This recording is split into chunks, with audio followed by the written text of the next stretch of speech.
نحمده ونستعينه ونستغفره ونعوذ بالله من شرور أنفسنا ومن سيئات أعمالنا من يهده الله فلا مضل له ومن يضلله فلا هادي له ونشهد أن لا إله إلا الله وحده لا شريك له ونشهد أن محمدا عبده ورسوله أما بعد فإن خير الحديث كتاب الله وخير الهدي هدي محمد صلى الله عليه وسلم وشر الأمور محدثاتها وكل محدثة بدعة وكل بدعة ضلالة وفي رواية الضلالة في النار. أعوذ بالله من الشيطان الرجيم. بسم الله الرحمن الرحيم. يا أيها الناس اتقوا ربكم الذي خلقكم من نفس واحدة وخلق منها زوجها وبث منهما رجالا كثيرا ونساء واتقوا الله الذي تساءلون به والأرحام إن الله كان عليكم رقيبا. يا أيها الذين آمنوا اتقوا الله حق تقاته ولا تموتن إلا وأنتم مسلمون. يا أيها الذين آمنوا اتقوا الله وقولوا قولا سديدا يصلح لكم أعمالكم ويغفر لكم ذنوبكم ومن يطع الله ورسوله فقد فاز فوزا عظيما. وقال جل في علاه في محكم تنزيله والذين جاهدوا فينا لنهدينهم سبلنا وإن الله لمع المحسنين. صد قابل احترام حاضرین جمعہ، نوجوان ساتھیوں، بزرگوں، پیارے بچوں، وطنشین، عزت مآب ماؤں اور بہنوں، اللہ رب العزت کا بے انتہا کرم، فضل، توفیق اور احسان کہ آج کے اس بابرکت مجلس میں، بابرکت دن میں، بابرکت ساعت میں ہم سب یہاں اکٹھا اور جمع ہوئے. آئے رب کریم سے دعا کریں کہ رب کریم ہم سب کو کہنے، سننے اور ان سب سے کہیں زیادہ عمل کرنے کی توفیق بخشے. خطبہ مسنونہ کے اخیر میں نے قرآن کریم کے ایک آیت کریمہ کی تلاوت کی، جس کا ترجمہ یہ ہے کہ والذین جاہدوا فینا لنہدینہم سبلنا، کہ جو لوگ ہماری راہ کو پانے کی کوشش کرتے ہیں ہم انہیں اپنی راہ ضرور دکھلاتے ہیں. وَإِنَّ اللَّهَ لَمَعَ الْمُحْسِنِينَ، اور اللہ رب العزت اچھا کرنے والوں کے ساتھ ہے. محسنین احسان سے ہے، جس کا معنی ہے بیسٹ کوالٹی دینا. بیسٹ کوالٹی یعنی جب ہم حق کی تلاش میں نکلیں تو اپنا بیسٹ ٹرائی کریں، اس کے بعد اللہ رب العزت آپ کو اس کا پھل دے گا. تو جو شخص بھی حق کی تلاش میں نکلتا ہے اللہ رب العزت اسے اپنے راہ ضرور دکھلاتا ہے. اسی آیت کریمہ کی روشنی میں آج ہماری تقریر کا موضوع ہوگا تلاش حق. آج میں چاہتا ہوں کہ کچھ تاریخ کے کچھ واقعات اور حادثات کے ذریعے ایک حادثہ یا ایک واقعہ ایک شخص کا ہے، ایک فرد کا ہے، اور دو واقعے دو قوموں کے ہیں. ان تین واقعات کی روشنی میں میں کسی ایسے موضوع تک لے کے جانا چاہتا ہوں جس کو انشاءاللہ ہم آخر میں بیان کریں گے. بس میں چاہتا ہوں کہ غور سے سنیں تینوں واقعات کو اور میرے ساتھ غور کرتے رہیں. پورے جمعہ کی تقریر میں، پورے خطبے میں بغور سنیں اور غور کرنے کی کوشش کریں. میں دعا کرتا ہوں کہ اللہ رب العزت مجھے سمجھانے کی توفیق دے اور ہم سب کو سمجھ کر کے اس پہ عمل کرنے کی توفیق دے. پرانے زمانے کا واقعہ ہے. ایران کے اندر ایک جاگیر تھا. جیسے آج کل ملک مختلف حصوں میں بٹا ہوتا ہے، اسٹیٹ اور صوبوں میں بٹا ہوتا ہے، ویسے اس زمانے میں جاگیروں میں بٹا رہتا تھا، بادشاہ بانٹ دیتے تھے. تو ایک جاگیردار تھا، اس کا ایک چھوٹا سا اکلوتی اولاد تھی اس کی، بڑی جاگیر کا مالک. چونکہ یہ اولاد اس کی اکیلی تھی، بڑی محبت کرتا تھا اور ہمیشہ اسے اپنی جاگیر کے اندر قید کر کے ایک طرح سے رکھا تھا، کیونکہ اکلوتی اولاد تھی. وہ نہیں چاہتا تھا کہ اسے کسی بھی طرح کا کوئی نقصان ہو. اب یہ شخص روزانہ اپنی جاگیر میں، اپنے باغ میں جاتا اور وہاں مزدور کام پہ لگے ہوئے ہیں، دیکھ بھال کرتا، شام کو واپس آ جاتا. ایک دن اپنے اولاد سے کہتا ہے، بیٹے سے، کہ بیٹا میں کسی کام سے باہر جا رہا ہوں، ایک کام کرنا، آج باغ کے اندر تم چلے جانا، ذرا نگرانی کر لینا. پہلی مرتبہ اس نے اپنے اولاد کو باہر نکالا. اب یہ باہر جاتا ہے. ابھی بچہ جو ابھی بلوغت کی عمر کو ہے، یہ جاتا ہے، نکلتا ہے گھر سے، دیکھتا ہے کہ کچھ لوگ گھر سے، کہاں جا رہا ہے؟ گھر سے نکلا اور جا رہا ہے یہ اپنے باغ کی طرف. بیچ میں اسے ایک معبد نظر آتا ہے، عیسائیوں کا چرچ نظر آتا ہے. وہاں دیکھا کچھ لوگ عبادت کر رہے ہیں. داخل ہو جاتا ہے، بڑا اچھا لگتا ہے، کبھی نہیں دیکھا پہلا اس نے. اچھا لگتا ہے، ساتھ میں بیٹھ جاتا ہے، بیٹھا رہتا ہے. شام ہو جاتی، واپس آتا ہے. باپ پوچھتا ہے، بیٹا دن بھر گئے، کیا حال چال ہے کھیت کی؟ کہا بابا میں تو وہاں نہیں جا سکا. کہاں تھے تم؟ کہا میں اس معبد میں چلا گیا تھا. تو یہ باپ سخت، چونکہ یہ کٹر مجوسی تھا، آگ کی پوجا کرنے والا تھا، آگ کی عبادت کیا کرتا تھا. اس نے کہا کہ دوبارہ وہ عیسائیوں کا چرچ ہے، دوبارہ اس میں نہ جانا ورنہ تمہارے ساتھ معاملہ اچھا نہیں ہوگا. دوسرے دن یہ پھر بچہ نکلتا ہے اور کھیت میں جانے کے بجائے پھر وہیں چلا جاتا ہے. 2 سے 3 مرتبہ ہوتا ہے. باپ سخت ناراض ہو جاتا ہے اور اس کو اپنی اس چہیتی اور اکلوتی اولاد کو زنجیروں میں باندھ کر کے کمرے میں پیک کر دیتا ہے اور نگراں لگا دیتا ہے کہ آج کے بعد سے اس پہ سخت نگرانی رکھو اور یہ جا نہ پائے. کیونکہ رئیس زیادہ ہے یہ، اس نے غلام کو کچھ پیسے وغیرہ کا بہانہ دے کر کے اپنی زنجیریں کھلوائیں اور جا کر کے سیدھا چرچ پہنچتا ہے. چرچ میں جو پادری ہوتا ہے اس کو کہتا ہے کہ میں عیسائیت قبول کرنا چاہتا ہوں، مجھے کیا کرنا ہوگا؟ اور میں اس شہر میں نہیں رہ سکتا، اگر میں اس شہر میں رہوں گا تو میرا باپ مجھے پھر سے پکڑ کے لے کے جائے گا. میں چاہتا ہوں کہ مجھے کوئی ایسی جگہ بتا دو جہاں میں جا کر کے اللہ رب العزت کی عبادت کر سکوں. یہ شخص ایک قافلے کا بندوبست کر دیتا ہے. قافلے والے اسے اس شخص کو بھیج دیتے ہیں عراق کی سرزمین پر. یہ واقعہ کہاں کا؟ ایران کا ہے. یہ بندہ ایران چلا جاتا، عراق چلا جاتا ہے. عراق میں کسی پادری کے پاس رہتا ہے، جتنا توفیق ہوتی ہے عبادت کرتا ہے اللہ کی. لیکن جس شخص کے ساتھ، جس پادری کے ساتھ رہ رہا ہوتا ہے، اس کی موت کا وقت قریب آ جاتا ہے. یہ پوچھتا ہے کوئی اور جگہ بتاؤ جس کے پاس میں جا کر کے عبادت کروں اللہ کی.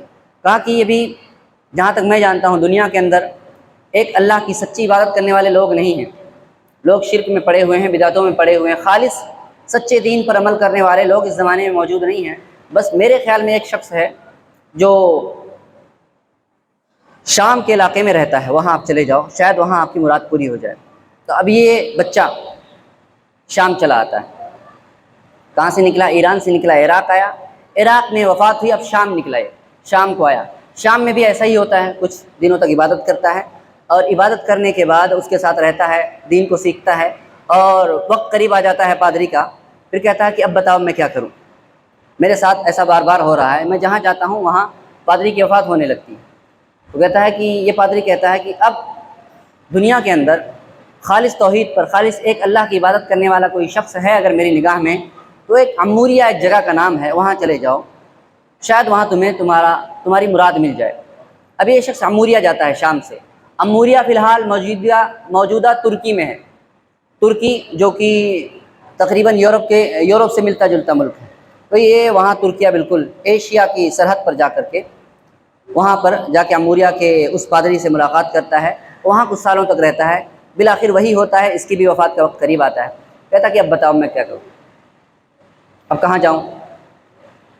یہ پادری کہتا ہے کہ اب میری نگاہ میں اس پوری دنیا کے اندر خالص توحید پہ عمل کرنے والا کوئی نہیں ہے. جو دین ہے مشق ہو چکا ہے، آسمانی دین تھا وہ مشق ہو چکا ہے. اب اگر تمہیں ہدایت کے متلاشی ہو اور خالص دین سیکھنا چاہتے ہو تو میرے خیال سے اب آخری نبی کے وقت کا دور قریب آ چکا ہے. کچھ نشانیاں ہیں، یہ علامتیں ہیں، چلے جاؤ وہاں پہ. کچھ نشانیاں علامتیں بتلاتے ہیں. تو یہ نوجوان، اب پہلے بچہ اب نوجوان ہو چکا ہے. یہ نوجوان جو ہے عموریہ سے نکلتا ہے اس جگہ کی تلاش میں جہاں آخری نبی آنے والا ہے. کھجوروں کا درخت، کھجوروں کا شہر، کالے پہاڑوں کا شہر، پتھریلی زمینوں کا شہر ہے. کوئی نام نہیں، کوئی پتہ نہیں کہاں، بس علامت یہ ہے کہ وہاں کھجور اگا کرتی ہے. علامت یہ ہے اس جگہ کی جہاں آپ کو جانا ہے وہاں کالے پتھر کے پہاڑ ہیں، بس یہی نشانی ہے. اب یہ نکل پڑتا ہے، اندازہ لگاتا ہے کہ کہاں ہو سکتا ہے. آج کل کے سعودی عرب میں ہو سکتا ہے. تو وہاں کسی قافلے سے بات چیت کر کے ان سے بات کرتا ہے کہ مجھے فلانی جگہ پہنچا دو، حجاز کی سرزمین پر پہنچا دو. اب وہاں جانے کے لیے توشہ چاہیے، جس کے ساتھ جانا ہے اس کو بھی کرایہ بھاڑا دینا ہے. بڑی محنت کر کے کچھ پیسے سونے چاندی جمع کرتے ہیں اور بالآخر ایک قافلہ نصیب ہوتا ہے. قافلے کے ساتھ پورا پیسہ اس کے حوالے کرتے ہیں اور کہتے ہیں ہمیں فلاں جگہ پہ پہنچا دو. قافلے والے لے کر کے جاتے ہیں ایک منزل تک، لیکن ان کی نیت بدل جاتی ہے قافلے والوں کی. یہ ایک ایسا نوجوان ہمارے ساتھ ہے جس کے آگے پیچھے کوئی نہیں ہے اور اس نے شروع سے ہی سارے پیسے ہمیں اپنے حوالے کر دیے ہیں. لگتا ہے دماغ کم ہے اس کے. انہوں نے کیا کیا کہ اچھا موقع ہے، پیسہ تو لے ہی لیا ہے، ایک کمائی کا ذریعہ نکل گیا، ایک اور موقع تلاش کر لیتے ہیں، اس کو باندھ کر کے غلام بنا کر کے بیچ دیتے ہیں، کچھ اور کمائی کر لیں گے. انہوں نے کیا کیا، ایک جگہ پر اسے باندھ کر کے غلام بنا کر کے بیچ دیا اس کو. اور خریدنے والا اتفاق سے ایک یہودی تھا، اس نے خرید لیا۔ اب یہ پہنچے تو قریب اپنی منزل کو، لیکن منزل تک پہنچنے سے پہلے غلام بنا لیے گئے، قید ہو گئے۔ اتفاق یوں ہوتا ہے کہ جس یہودی نے خریدا تھا اس یہودی کا ایک رشتہ دار مدینہ میں رہا کرتا تھا، وہ رشتہ دار مدینہ سے اس یہودی کے پاس جاتا ہے، وہ یہودی کہتا ہے کہ دیکھو یہ میرا غلام ہے، یہ میں تمہیں ہدیہ دیتا ہوں۔ تو اب یہ غلام، یہ یہودی اس غلام کو لے کر کے مدینہ چلا آتا ہے، گویا اللہ نے غلامی کے ذریعے سے اس کی اصل مقصود منزل مقصود تک پہنچا دیا اسے۔ اب یہ پہنچ گیا، اب انتظار چل رہا ہے۔ ایک دن خبر ہوتی ہے کہ غلامی کی زندگی گزاری جا رہی ہے، کوئی پتہ نہیں کہ نبی آئے گا نہیں آئے گا، کیا پتہ، غلام ہے، کوئی اختیار نہیں۔ لیکن دیکھتے ہیں دو چیزیں مل گئی ہیں، ایک تو کھجوروں کے درخت مل چکے ہیں، دوسرا کالے پہاڑ کا ایریا، کالے پتھر کا ایریا مل چکا ہے، شاید یہیں آنے والے ہیں۔ اتفاق سے ایک دن ان کے کان میں آواز آتی ہے کہ کوئی نبی آنے والا ہے، اور وہ اپنے ملک کو چھوڑ کر کے یہاں آ رہا ہے۔ یہ ان کا توجہ وہاں لگ جاتی ہے۔ تو جیسا کہ ہجرت کا واقعہ معلوم ہے، کہتے ہیں کہ سارا مدینہ روزانہ نکل کر کے نبی کا انتظار کر رہا ہے۔ ایک دن ہوتا یوں ہے کہ میں کھجور کی اونچائی پر بیٹھ کر کے کچھ کاٹ رہا ہوں تنے پر، کہ اچانک سے ایک یہودی کا دوسرا غلام بھاگتا ہوا آتا ہے، کہتا ہے کہ وہ نبی آ گیا جس نبی کا یہ مدینہ والے انتظار کر رہے تھے۔ کہا کہ یہ خبر جیسے میں نے سنی، جیسے میرے ہاتھ پاؤں معوف ہو گئے، میں اوپر سے نیچے دھڑام سے گرا، اور بے ساختہ کئی سوال جو ہے اس سے میں نے پوچھے، کون ہے، کہاں سے آیا، کیسے آیا، کب آیا، کیوں کر آیا، کئی سوال ایک ساتھ پوچھ لیے۔ تو اس یہودی نے زور سے گھونسا مارا اور کہا کہ تو غلام ہے، اپنا کام کر، مدینے والوں کا میٹر ہے، وہ اپنا اس کو معاملے کو سمجھیں گے۔ کہتے ہیں کہ جب شام ہوئی، کام سے فراغت ہوئی، تو کھجوروں کی ٹوکری لی، کھجور رکھا، نشانی کی تلاش میں نکل پڑے۔ آئے، ٹوکری رکھی، کہا کہ اللہ کے نبی، یہ کھجوروں کی ٹوکری ہے، صدقہ ہے میری طرف سے۔ آپ نے کہا کہ اٹھا لو اسے، ہم صدقہ نہیں کھاتے۔ صحابہ کو کہا کہ کھا لو۔ کہا کہ ہذہ ثانیہ، یہ دوسری نشانی ہو گئی۔ یہ نشانی چیک کر رہے ہیں، نبی کو چیک کر رہے ہیں، جس کے بارے میں اموریہ کے پادری نے کہا تھا وہ نشانیاں ہیں یا نہیں ہیں، جو کتابوں میں لکھا ہوا ہے جس کی نشانیاں۔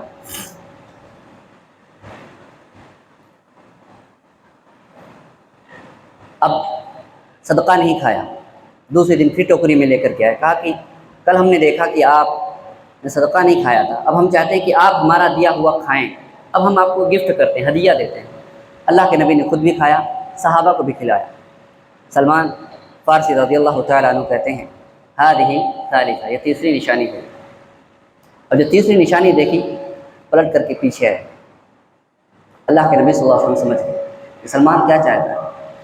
اپنے جسم مبارک سے چادر کو نیچے کیا، دیکھا کہ مہر نبوت لگی ہوئی، دوڑ کر کے چپک گئے اور کہا کہ اشہد ان لا الہ الا اللہ اشہد ان محمد۔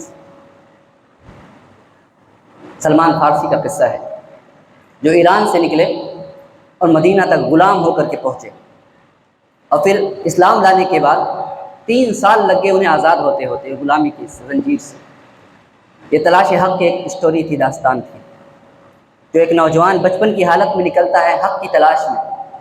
اور آپ اگر دنیا کے نقشہ اٹھا کر کے دیکھو تو ایران، عراق، شام، ترکیہ، تقریباً پورا مڈل ایسٹ شامل ہے۔ ایک نوجوان حق کی تلاش میں پورے مڈل ایسٹ کو چھان مارتا ہے، اور حق، لوگ کہتے ہیں کہ ارے قرآن و حدیث سے بات کرتے ہیں نا، پروفیسر کو سن لو، انجینئر کو سن لو، یہ ایک نوجوان کی داستان کو سنو، پورے ملک میں ایک حق کی بات کرنے والا ملتا ہے، پورے ملک میں حق کی تلاش اتنی مشکل ہے۔ 100 سال سے زیادہ کی زندگی سلمان فارسی نے پائی ہے، یہ 100 سال کی داستان ہے حق کی تلاش میں، تب جا کر کے نبوت کا علم نصیب ہوا، تب جا کے نبی کے بارگاہ میں جا کر کے پہنچے۔ میں اس سے اور کچھ ثابت کرنا چاہتا ہوں، یہاں اس کو رکتے ہیں، آخر میں خلاصہ نکالیں گے۔ یہ ایک فرد کی اسٹوری ہوئی داستان، 2 قوموں کی اور داستان۔ موسیٰ علیہ السلام کو اللہ تعالیٰ نے یہودیوں کے بیچ میں بھیجا، نبی بنا کر، رسول بنا کر کے۔ یہ قوم فرعونیوں کے ہاتھ سے بری طرح سے پٹ رہی تھی۔ اللہ نے وحی کا بندوبست کیا، موسیٰ پر وحی کا نزول کیا، فرعون کے ظلم سے نجات ملی اور یہ مصر کے اندر آباد ہو جاتے ہیں۔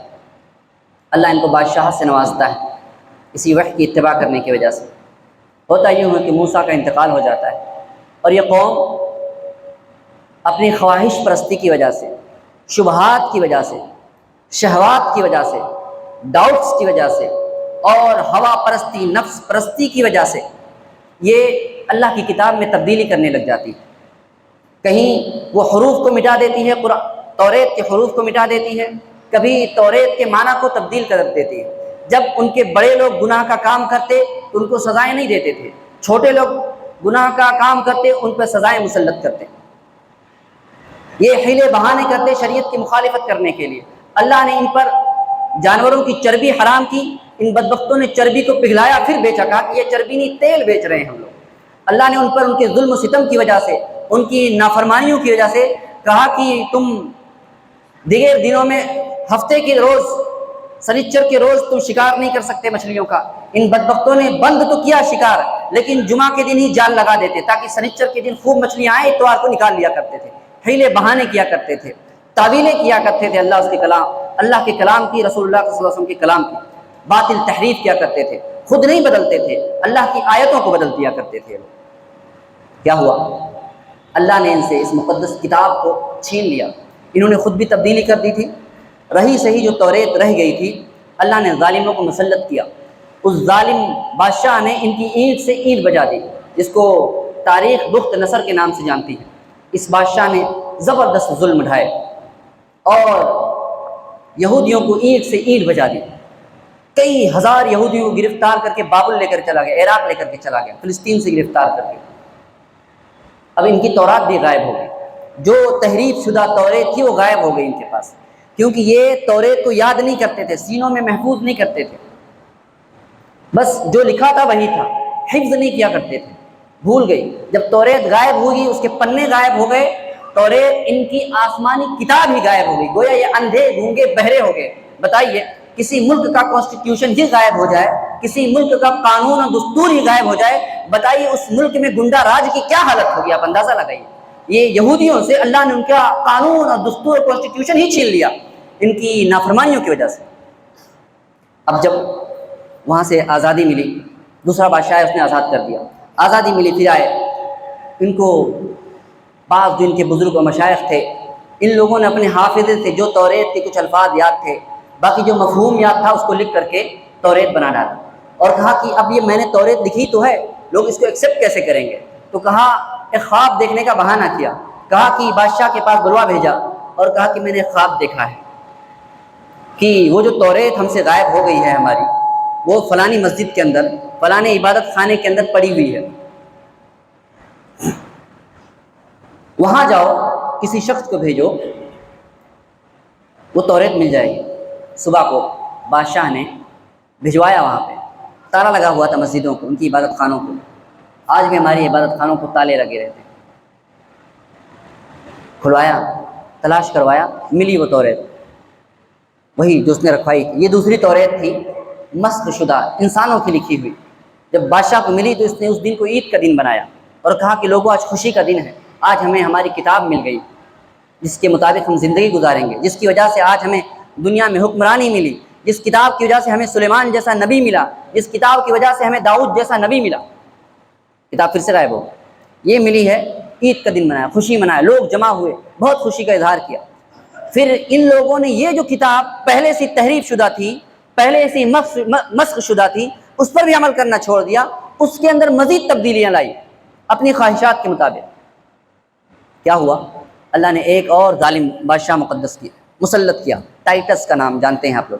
سن 70 عیسوی کے اندر بخت نصر کا واقعہ اس واقعے سے 500 سال پہلے کا ہے، اور ٹائٹس بادشاہ جو ہے، روم کا بادشاہ، پہلے ایران کے بادشاہ نے حملہ کیا تھا، اب روم کا بادشاہ ٹائٹس سن 70 عیسوی کے اندر حملہ کرتا ہے اور پھر سے ان کی اینٹ سے اینٹ بجا دیتا ہے۔ وہی جو دیوار گریا آج جو یروشلم کے اندر موجود ہے، یہ وہی دیوار ہے جو بخت نصر نے، ٹائٹس نے توڑ کے پورا ان کا معبد گرا دیا تھا، ایک دیوار چھوڑی تھی جس کے پاس آج بھی کھڑے ہو کر کے یہ لوگ روتے ہیں وہاں پہ جا کر کے، آج اسی کے لیے لوگ مرے جا رہے ہیں۔ تو اینٹ سے اینٹ بجا دی، اور پھر ان کے پاس جو کتاب تھی وہ بھی اٹھا کر کے لے کے چلے گئے، یعنی ایک مسخ شدہ جو کتاب تھی وہ بھی لے کر کے چلے گئے۔ یہ دوسری مرتبہ توریت غائب ہوئی۔ تیسری مرتبہ فی الحال جو توریت ہے ان لوگوں نے یہاں وہاں سے جمع کر کے ایک توریت بنائی جس کی کوئی اصل نہیں ہے، خود ان کے پاس بھی دلیلیں نہیں ہیں، ان کے علماء نے آپس میں مل کر کے اپنے حساب سے جو لکھنا چاہے لکھی، خود اس بات کو لوگ مانتے ہیں۔ تو آپ دیکھیں اس یہودی قوم، یہ یہودی کو اسٹوری، ایک اور اس کے بعد ایک قوم آتی ہے، عیسائی قوم آتی ہے۔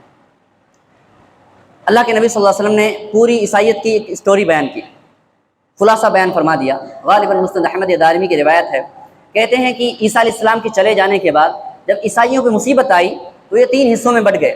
پہلا حصہ وہ تھا جنہوں جو حق پر قائم رہے اور جہاد کیا لیکن مقتول ہو گئے، تو یہ شہید اور غازی کہلائے، اللہ کے ہاں ان کے لیے اجر ہے، ثواب ہے۔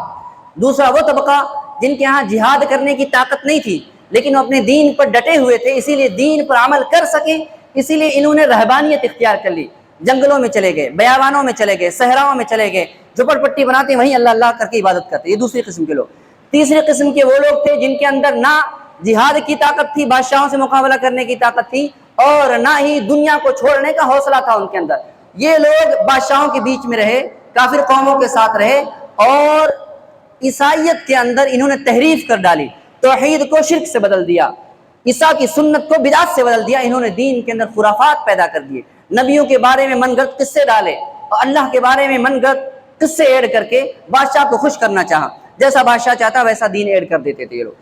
یہ آج جو دنیا کے اندر جو عیسائیت ہے یہ تیسرے قسم والی عیسائیت ہے۔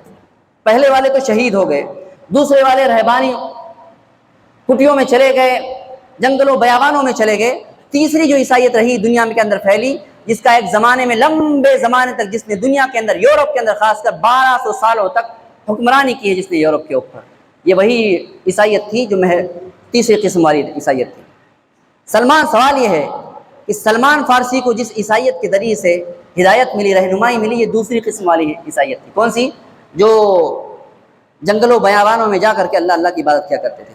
اس لیے ہم نے شروع میں دیکھا کہ پورے ملک میں، پورا ملک عیسائی ہے، عراق عیسائی تھا اس وقت، شام پر عیسائیوں کا غلبہ تھا، عیسائی حکمرانی تھی، اموریہ ترکیہ کے اندر عیسائی حکمرانی تھی، لیکن پھر بھی حق کی تلاش کے لیے سلمان فارسی کو پورا مڈل ایسٹ گشت لگانا پڑا، پورے ملک پر ڈھونڈ ڈھونڈ کر ایک آدمی بڑی مشکل سے ملتا ہے۔ یہ کیوں ایسا ہوا؟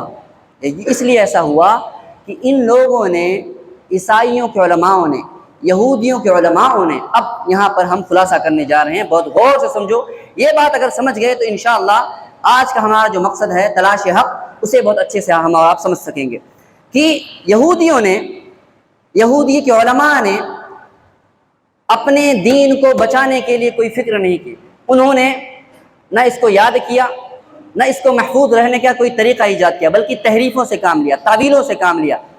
عیسائیوں نے بھی اس کو محفوظ رکھنے کا کوئی طریقہ ایجاد نہیں کیا، زیادہ سے زیادہ کوئی عیسائی اچھا ہو گیا تو وہ صحرا و بیابان اور جنگل میں چلا گیا، بس اس سے زیادہ الگ سے اس دین کو بچانے کے لیے کوئی کام نہیں کیا۔ لیکن اس کے بعد رسول اکرم صلی اللہ علیہ وسلم کی بعثت ہوتی ہے، محمد الرسول اللہ صلی اللہ علیہ وسلم کی بعثت ہوتی ہے۔ آپ دیکھیں اللہ کے نبی صلی اللہ علیہ وسلم کی جیسے ہی وفات ہوتی ہے، وفات کے وقت ہزاروں صحابہ کے دل کے اندر قرآن کریم موجود ہے، سینے میں قرآن کریم موجود ہے، حفظ۔ تو آپ جو بچوں کے حفظ کراتے ہو، اللہ کی قسم نصیبے کی بات ہے۔ یہ ایسی دولت ہے جو گزشتہ قوموں میں کسی کو نصیب نہیں ہوئی، کہ جو آسمانی کتاب کو، وحی الہی کو اپنے سینے میں محفوظ کر سکے۔ اگر آپ کی اولاد حافظ دین ہے تو اللہ کی قسم بہت بڑا نصیبہ آپ نے پایا ہے۔ زمین و آسمان کے خزانے ایک طرف رکھ دیے جائیں اور یہ دولت اگر آپ کو گھر میں کسی کو نصیب ہوئی تو اللہ کی قسم اس کا کوئی برابری نہیں کر سکتا، کوئی برابری نہیں کر سکتا۔ قرآن کو اپنے سینوں میں محفوظ کیا۔ اللہ رب العزت نے فرمایا انا نحن نزلنا الذکر وانا له لحافظون، ہم نے اس کتاب کی حفاظت کی ذمہ داری اپنے اوپر لے رکھی ہے۔ دیکھو قرآن دو چیزیں، رسول اکرم صلی اللہ علیہ وسلم جو دین لے کر کے آئے دو چیزوں سے مل کر کے بنا، ایک قرآن ہے، اس قرآن کی مکمل شرح حدیث ہے۔ قرآن کی حفاظت کی ذمہ داری اپنے اوپر اللہ نے لے لی، لیکن کیا جب اللہ نے اپنے ذمہ لی تو صحابہ نے اس کو یوں ہی چھوڑ دیا؟ نہیں، صحابہ نے یاد کروایا اپنے بچوں کو، اور جب مسیلمہ کذاب کے خلاف جب جنگ ہوئی اور بہت سارے مسلمان شہید کر دیے گئے، حفاظ قرآن حافظوں کو شہید کیا گیا، تو بہت سارے صحابہ نے کہا کہ امیر المؤمنین عمر، ابو بکر، آپ قرآن کو لکھوا کر کے محفوظ کر لیجئے، کہیں ایسا نہ ہو کہ سارے حافظ شہید ہو جائیں، قرآن ضائع ہو جائے۔ تو قرآن کو لکھا کر کے محفوظ کیا ابو بکر نے، عمر نے، عثمان نے، لکھوا کر کے چار اسلامی تمام ملکوں میں، سلطنتوں میں پھیلا دیا۔ یہ تو قرآن کو بچایا، لیکن قرآن کی حفاظت کی ذمہ داری ڈائریکٹ اللہ نے اپنے اوپر لی تھی۔ اگر حفاظ پیدا نہ ہوتے تو میرا رب اس کو بچاتا، جیسے چاہتا بچا لیتا اس کو۔ قرآن کریم محفوظ رہتا، قیامت تک محفوظ رہے گا۔ سوال ہے قرآن کریم کی شرح۔ قرآن کی حفاظت کی ذمہ داری اللہ نے ڈائریکٹ اپنے اوپر لی، لیکن حدیث کی ذمہ داری ڈائریکٹ نہیں لی، بالواسطہ لی۔ اور اس حدیثوں کی ذمہ داری، حفاظت کی ذمہ داری کے لیے، حدیثوں کی حفاظت کے لیے اللہ نے محدثین کی جماعت کو پیدا کیا، جن محدثین نے ایک ایک حدیث کو سننے سے پہلے مہینوں کا سفر کیا۔ امام بخاری کے بارے میں آتا ہے کہ حدیث بڑے امیر گھر کے تھے، رئیس گھر کے تھے، پوری دولت قربان کر دی، اخیر میں جب کچھ سفر کے لیے نہ بچا تو دروازے کی کڑی نکالی، اس کو بیچا، کرایہ دیا اور جا کر کے اپنے شیخ سے علم دین حاصل کیا۔ بعض سلف سے ملتا ہے کہ وہ بغداد میں آ کر کے رہتے، علم دین حاصل کرتے، حدیثوں کا علم حاصل کرتے، شیڈیول بنا ہوا تھا، صبح کے یہاں جانا ہے، ظہر کو یہاں جانا ہے، عصر کو یہاں جانا ہے، مغرب کو، پورا دن یہی کام تھا۔ نوجوانی بھی دیکھو کیسی دین کی حفاظت کے لیے صرف ہو۔ ہم نہیں، وہ نہیں کرتے، کوئی اور کرتا ہے، لیکن میرا انتخاب ہو جائے دین کی حفاظت کے لیے، یہ میرے نصیب کی بات ہے۔ ہم نہیں کریں گے، کوئی اور نہیں کرے گا، کوئی اور۔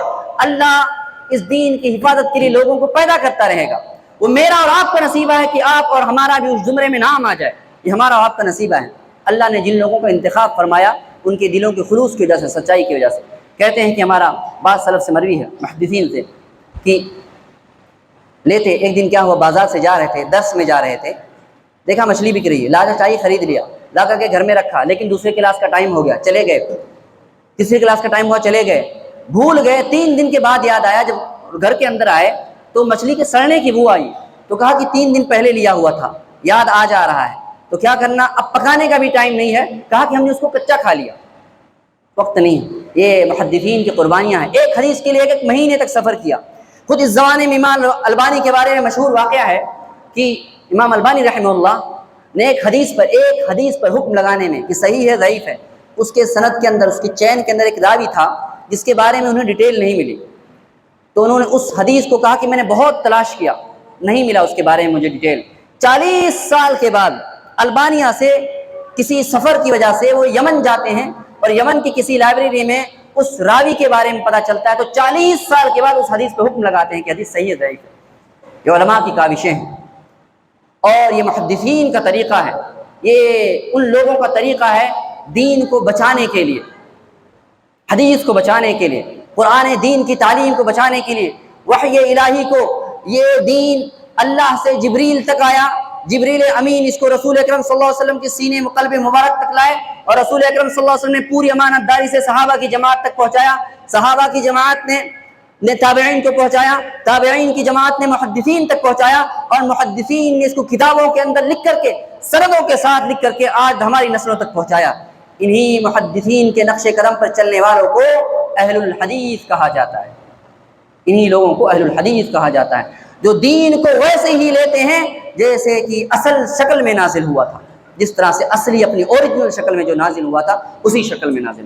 تو لوگوں، اگر ہدایت چاہتے ہو، حق کی متلاشی ہو، چاہتے ہو کہ سچا دین کیا ہے، اس مسئلے میں دین کی رائے کیا ہے، اللہ اس کے رسول کیا کہتے ہیں، اور دیکھو کسی امام کے بارے میں قبر میں سوال نہیں کیا جائے، ہم نے کلمہ پڑھا ہے لا الہ الا اللہ محمد الرسول اللہ، قبر میں بھی یہی کیا جائے گا، من ربک ومن نبیک ومن امامک، نہیں پوچھا جائے گا کون رب ہے تمہارا، کون نبی ہے، اسی کے بارے میں اتباع کیا تھا یا نہیں کیا تھا یہ پوچھا جائے گا، قرآن پہ عمل کیا تھا کہ نہیں کیا تھا، اور قرآن پہ عمل کرنے کے لیے حدیث پر عمل کرنا ضروری ہے۔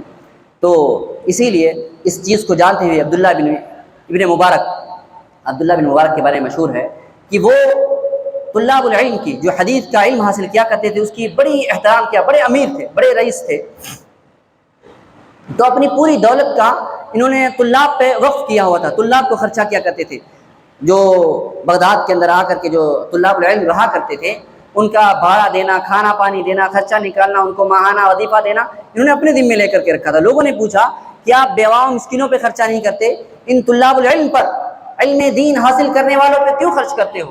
کہا کہ اللہ کی قسم، یہی تو وہ لوگ ہیں جو اس نسل سے اگلی نسل تک اوریجنل دین کو پہنچانے کا کام کر رہے ہیں، باقی کون کر رہا ہے؟ دوستو، کہنے کا مقصود یہ ہے، غرض یہ ہے کہ آج کے زمانے میں، ہر زمانے میں ہر ایک کے اپنے مقام و مرتبہ رہا ہے۔ ڈاکٹر کی اپنی ضرورت ہے، انجینئر کی اپنی ضرورت ہے، پروفیسر کی اپنی ضرورت ہے، سائنٹسٹوں کی اپنی ضرورت ہے، ہر سماج میں تمام لوگوں کی ضرورت ہے، لیکن تمام ضرورتوں سے بڑھ کر جو سب سے بڑی ضرورت ہے وہ ہماری دینی ضرورت ہے، روحانی ضرورت ہے۔ یہ ضرورت کہیں سے پوری ہو سکتی ہے تو علماء حق کی بارگاہ میں مل سکتی اور کہیں نہیں مل سکتی۔ اسی لیے علماء کا کام ہے حق بیان کریں، حق بیان کریں، اور عوام کی ذمہ داری ہے حق بیان کرنے والے علماء کو پہچانیں، چیک کریں کون عالم حق بیان کرتا ہے، کون جھول کرتا ہے حق بیان کرنے میں۔ رب کریم سے دعا کرتے ہیں کہ رب کریم ہمیں حق کی تلاش کی توفیق دے، ہمیں رب کی راہ کو تلاش کرنے کی توفیق دے۔ آمین وآخر دعوانا الحمدللہ رب العالمین۔